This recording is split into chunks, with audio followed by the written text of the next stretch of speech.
Hi y'all. Today I want to share with you my most requested recipe. It's my slow smoked beef jerky. This is an extremely versatile recipe and we'll talk more about that as we get into it.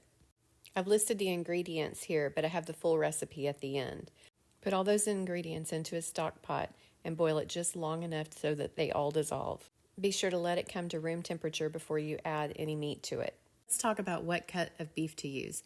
My favorite, when I can get it, is top round that is already sliced thin for a Spanish dish called milanesa.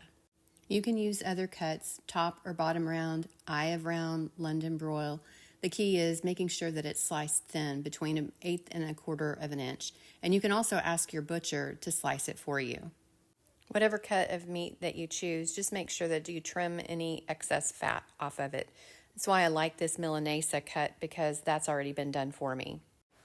Now, because this cut of meat is so thin, I want to make sure that I only put a few pieces in at a time and stir it up, making sure to get the marinade on everything. If you throw the whole pack in and try it, you're going to end up with some pieces stuck together and the marinade won't get all the way through.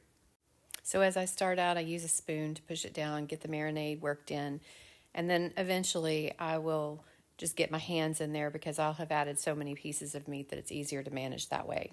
Now let's talk about the versatility of this recipe. This is slightly sweet and slightly spicy. That was appropriate for the gifts that I was making to give to a lot of different people. But if I were having it for us to keep at home, I would have added red pepper flakes and a little bit more sugar. So you can make those adjustments to your taste. When the meat is completely saturated, cover it with a lid, store it in the fridge overnight for up to 2 days. When you're ready, take it out and pat it dry with towels. You can use a food dehydrator, but I like to use my smoker.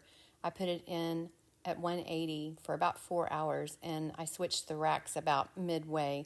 I take the bottom ones and move them to the top, and then I also turn them completely around so the front is now the back. You know they're done when they keep their form when you hold them out. The one that kept its shape is good. The one that's floppy is going back in the smoker. When they're done, get some kitchen utility scissors and cut them into bite-sized pieces, and then store them in an airtight container, and they should last for up to a month. As always, my full recipe is located here at the end. Please leave any questions in the comments, and thank you very much for watching. I hope you enjoy this recipe.